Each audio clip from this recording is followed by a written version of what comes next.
आपल्या कंपनीचा सेल अजून वाढायला हवा. नक्की वाढेल. अरे सोशल मीडियावर ट्रेंडिंग होत आपण, सो डोंट वरी. ग्रेट. मग तर आपण अजून नवीन आयडिया शोधायला हवेत. हो, मी तेच म्हणणार होते. कमी विजय, बरं झालं आलास. माझं एक काम होतं तुझ्याकडे. सॉरी सार्थक सर, पण सर आज बोर्ड मीटिंग होती ना, तर वेदांत सर, पुरुषोत्तम सर, नूतन मॅडम आणि आपले सेक्रेटरी ना, कंपनी सेक्रेटरी गुप्ते, मग तर हे सगळे बोर्ड मीटिंग संपल्यावर निघूनही गेलेत. पण वेदांत सर त्यांच्या केबिन मधून अजून बाहेर नाही आलेत. हो, त्यांनी स्वतःला त्यांच्या केबिन मध्ये लॉक करून घेतले. काय? हो.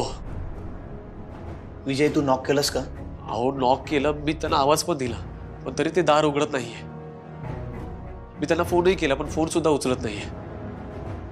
प्लीज तुम्ही जरा येता का? आपण बघूया ना काय झाले ते. चल लगेच जाऊ. हा.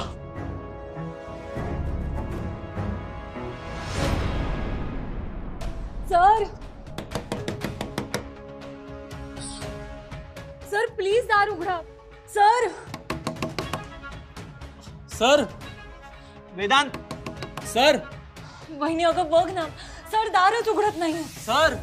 आता काय करायचं मग? थांब, उगाच आपल्या स्टाफ समोर तमाशा नको. हो. हे बघ दादा, जर काही प्रॉब्लेम झाला असेल तर तो आपण बोलून सोडवू ना. तू प्लीज दार उघड. सर प्लीज दार उघडा, मी वाट बघतोय तुमची. सर. वहिनी, मला खूप भीती वाटते ग. आपल्याला माहितीये ना, सर चिडले की खूप विचित्र वागतात. त्यात आज जे काही झालं ना, त्यामुळे ते आणखीनच चिडले असणार. काय करायचं ना, काहीच कळत नाहीये. जे तुमच्या लक्षात आलं ते माझ्या कसं काही लक्षात नाही आलं. मी वेदांतला खूप हुशार बिझनेसमन समजत होते. पण तो हुशार आहे, पण यशस्वी आहे. त्यानं जे करून ठेवले ते कदाचित आपल्याला जमणार नाही. पण तो आता अशा अवस्थेत आहे की त्याला मदतीची गरज आहे. अहो, पण तुमची मदत नकोय त्याला. आज खूप चिडला होता. म्हणाला मला काहीतरी वेगळा विचार करावा लागेल. काय समजायचं यातून? नाही, तुम्ही अजिबात काळजी करू नका मॅडम. मी आहे, तुम्ही आहात, आपण सगळं सांभाळून घेऊ. म्हणजे नक्की काय करायचं ठरवलंय तुम्ही? मॅडम, तो हुशार आहे. तो कशात हुशार आहे? तो डिझाईन मध्ये हुशार आहे. प्रोजेक्ट वेळेत पूर्ण करण्यामध्ये हुशार आहे. त्याला ते करू द्यावं. आणि बाकीची जी कामं आहेत, टेंडर मिळवणं, ते भरणं, वसुली करणं, त्या कामासाठी त्याने एखादा जबाबदार माणूस ठेवावा. म्हणजे वेदांतवरचा लोड कमी होईल. त्यामुळे कंपनीचा फायदा होईल मॅडम. आता आपल्या कंपनीचं नेटवर्थ आहे 4,000 करोड.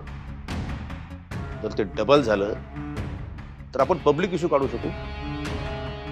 आणि एकदा का कंपनी पब्लिक झाली तर आपल्या कंपनीचं नेटवर्थ होईल 12,000 करोड. असं माझं स्वप्न आहे. म्हणजे तुमच्यासाठी, कंपनीसाठी, कंपनीचा फार मोठा फायदा होईल मॅडम. नफा कमवू आपण खूप. आणि या सगळ्या गोष्टींचा तुम्हाला राजकारणासाठी उपयोग होईल. कारण राजकारणात पुढे जाण्यासाठी अर्थकारण फार महत्वाचं आहे. अर्थकारणाशिवाय राजकारण पुढे जात नाही. पण हे सगळं तुम्ही आधी का नाही सांगितलं? अहो, हे आधीच केलं असतं तर आपली कंपनी किती मोठी झाली असती. नाही मॅडम, मी हे तुम्हाला सांगणार होतो, पण ही आयडिया मग तुम्ही वेदांतला सांगितली असती. मी सांगितली म्हणून ते वेदांतला आवडली नसती. तो तुम्हाला काहीतरी बोलला असता, तुम्ही त्याला काहीतरी बोलला असता, तुमच्यामध्ये वादविवाद झाले असते आणि तुम्ही दुखावलं गेला असतं. तुमचं दुखावलं जाणं मला आवडलं नसतं, म्हणून नाही सांगितलं. अहो, तुम्ही या सगळ्याचा विचार नका करू. आणि वेदांतचं जे काय ते मी बघते. तुमची जर अशी साथ असेल तर आपलं हे स्वप्न लवकरच पूर्ण होईल. हे स्वप्न आपण नक्कीच पूर्ण करूया. वेदांत. सर. सर. वेदांत. दादा प्लीज दार उघड. दादा. आता काय करायचं? केबीच्या दोन्ही किल्ले सुद्धा सरांकडेच आहेत.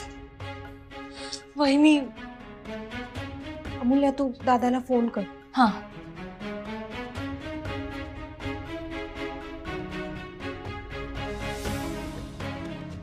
काय झालं अमूल्य मॅडम?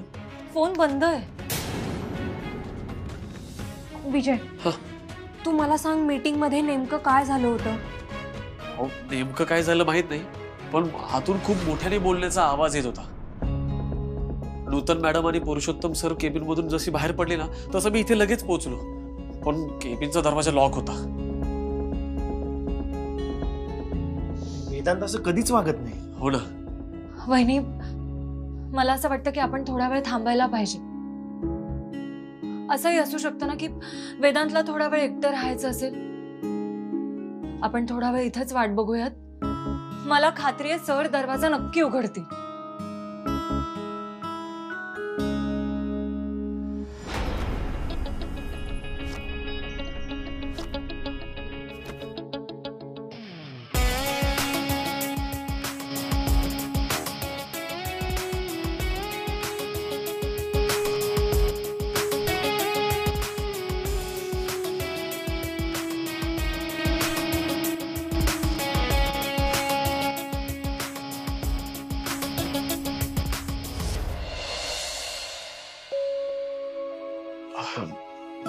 अमूल्य मॅडम, किती वेळ तुम्ही उभे आहात?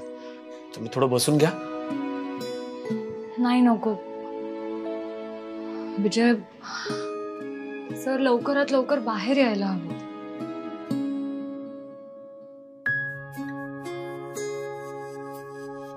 विजय, हा? तुम्ही नका थांबू इथे. म्हणजे तुम्ही जा, तुम्ही काम कंप्लीट करा. पुन्हा काम पूर्ण नाही झालं ना तर सर आणखी चिडतील. बरोबर बोलताय तुम्ही. तसेही सरांचा मूड खूप चांगला नाहीये आणि अजून त्यात खूप चिडतील असं काही करायचं नाही. ठीक आहे, येतो मी.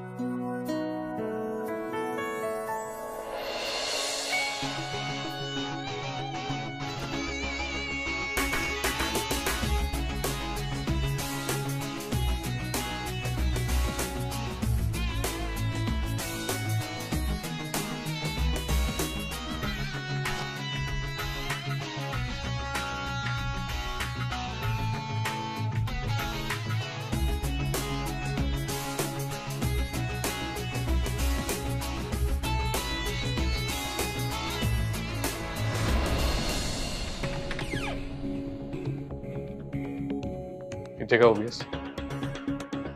का उभी असेल मी इथे? मला काय माहित. पण मला माहिती की इतका वेळ तू स्वतःला केबिन मध्ये का बंद करून घेतलं होतंस. मला बोलायचंय तुझ्याशी. बोल. आपण प्लीज आतमध्ये जाऊन बोलूयात. अमूल्य, काय झालं? मी बोलते तुझ्याशी, आपण आतमध्ये जाऊयात ना. अमूल्य, मला आता बोलण्याची इच्छा नाहीये. वेदांत प्लीज. अमूल्य, बोललो ना एकदा. फक्त 2 मिनिट. अगं वेदांत प्लीज. माझ्यासाठी 2 मिनिटं नाही आहेत का तुझ्याकडे? ओके.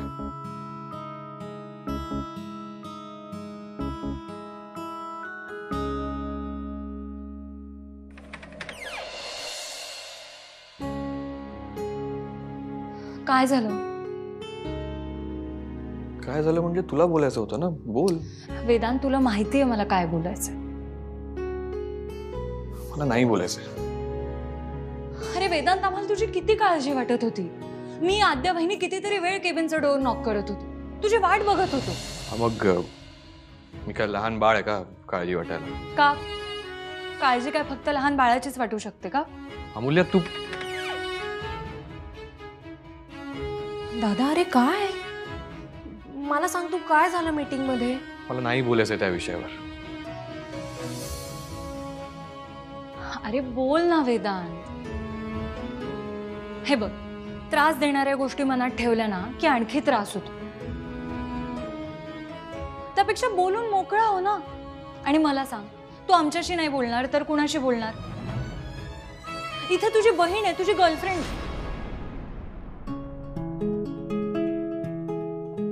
म्हणजे खोटी गर्लफ्रेंड आहे, स्टाफ मेंबर आहे तुझी, असं म्हणायचं. जाऊ दे अमूल्य. नाही, आपण किती वेळा विचारलं ना तरी तो नाही सांगणार आपल्याला काही. त्याला कळतच नाही आपल्याला किती काळजी वाटत होती ते. सो राहू दे. वेदांत सांग ना. अरे असं काय झालं की मेडिटेट करत होतो. केबिन लॉक करून माझ्या पद्धतीने मेडिटेट करत होतो. सी, हे सगळे जे चाललंय ना ते खूप विचित्र आहे. म्हणजे आईला असं वाटतंय की मी ही कंपनी व्यवस्थित चालवत नाही, आणि त्यात तो पुरुषोत्तम आहेच भर घालायला. आई मला कोंडीत पकडण्याचा प्रयत्न करते, आणि हे सगळं असं सुरू राहिलं ना तर मी ही कंपनी सोडून निघून जाईन.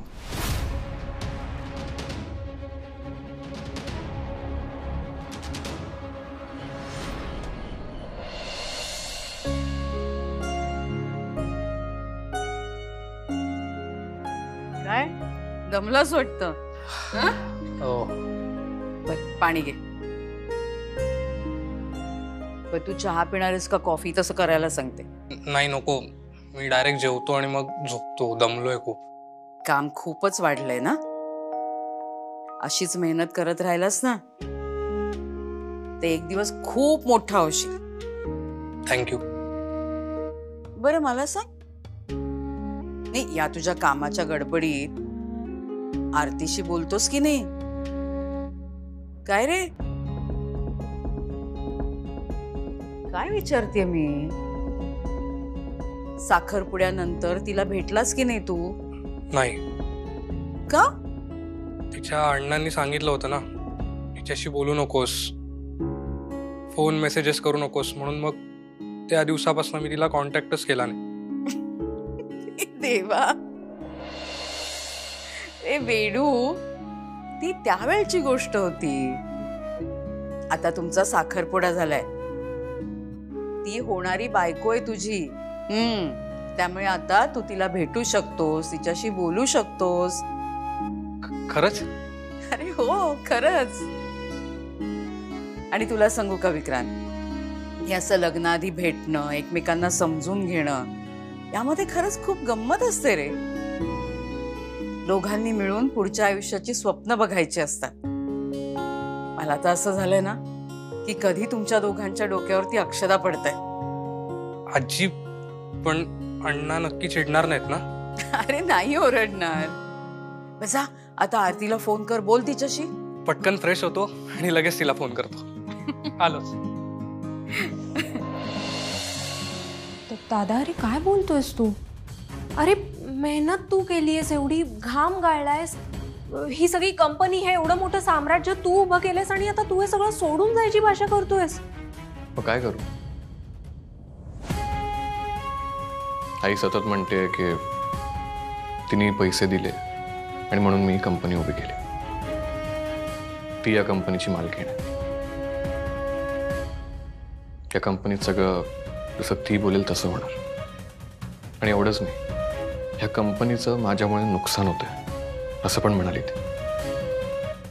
मी बोलून बघू का एकदा आईशी? नाही नाही, ती ना ब्रेन वॉश झाल्यासारखं वागते, आणि या सगळ्याचं कारण तो पुरुषोत्तम आहे. मग आता आपण काय करायचं? तुम्ही ना यात नका पडू, मी बघतो. दादा, पण तू प्लीज असं स्वतःला त्रास करून घेऊ नकोस रे, खरंच प्लीज. आई जर असं वागली तर त्रास होणारच ना. तुम्ही नका पडूयात, मी करतो manage. Don't worry. Vedant, time किती झाला रे? 7:15.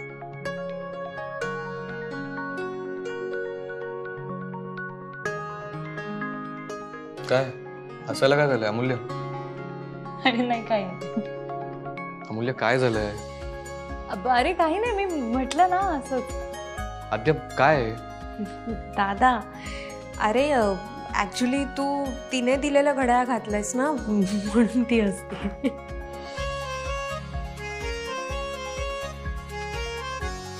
माझ्याकडे खूप घड्याळ आहेत,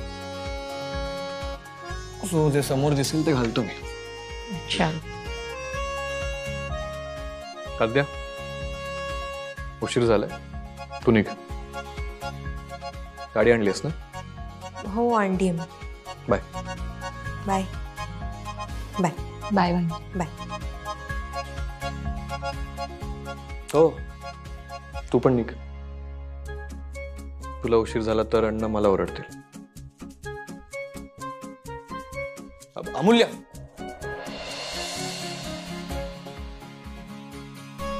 तुझी गाडी इथेच राहू दे, मी सोडतो तुला. नाही नको. मी बोललो ना मी सोडतो तुला. ठीक आहे.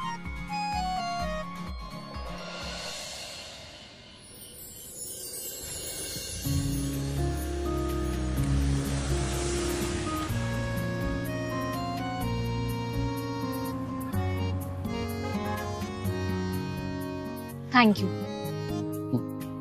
हे बघ, मला माहिती आहे तू आज खूप स्ट्रेस मध्येस, पण प्लीज नाही पिणार. आणि घरीच जा. जाशील ना घरी? ऍक्च्युली मी आज हॉटेलमध्ये थांबणार आहे. वेदांत, अरे स्वतःचं घर असताना हॉटेलमध्ये कोण राहतं? अमूल्य, भीती वाटते. कसली? म्हणजे घरी गेलो ना की आई बरोबर भांडण होणार. वेदांत, स्वतःला खूप समजावलं, पण मला नाही कळत की नेमकं काय चुकतंय किंवा या सगळ्यात माझी काय चूक आहे.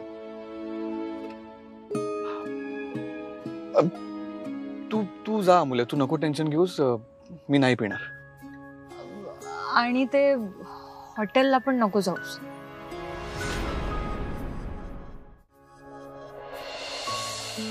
तू हवं तर घरी येतोस का?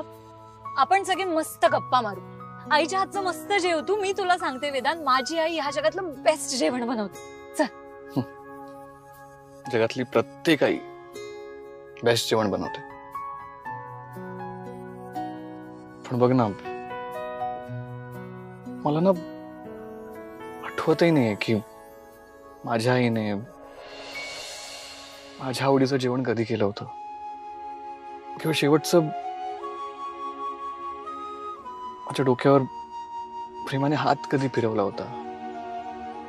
मुले रादर ना आमच्या दोघांचं व्यवस्थित बोलणं कधी झालं हे आठवत नाहीये मला. हे बघ वेदांत, सगळं व्यवस्थित होईल. तू नको बरं काळजी करूस. बरं चल, येतोयस ना तू? नाही. मग मी येते तुझ्या बरोबर. पण तू एकटा कुठे जाऊ नकोस प्लीज. मी एक काम करते, मी अण्णांना जाऊन विचारते, त्यांना सांगते ना मी तुझ्या सोबत. अमूल्य नको येऊस, तू खूप रात्र झाली. तू जा घरी, आणि तुला अभ्यास पण करायचा असेल ना. अरे मी उद्या डबल अभ्यास करेन. Amulya, I am okay. तू जा. थँक्यू. थँक्यू कशासाठी? I like that you care for me. म्हणजे तू माझी काळजी घेतेस हे मला आवडतं. आय मीन, मी चिडतो, ओरडतो,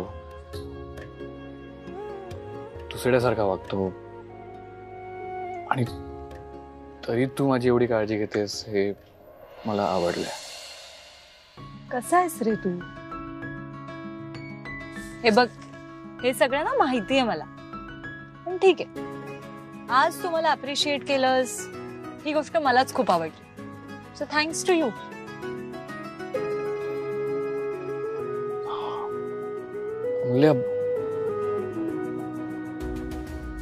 मी जातो घरी. नक्की?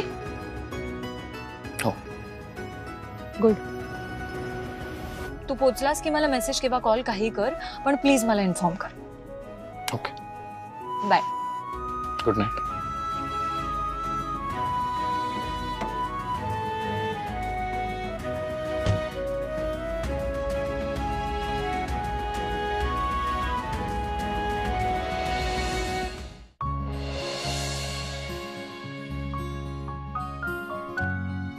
तायडे,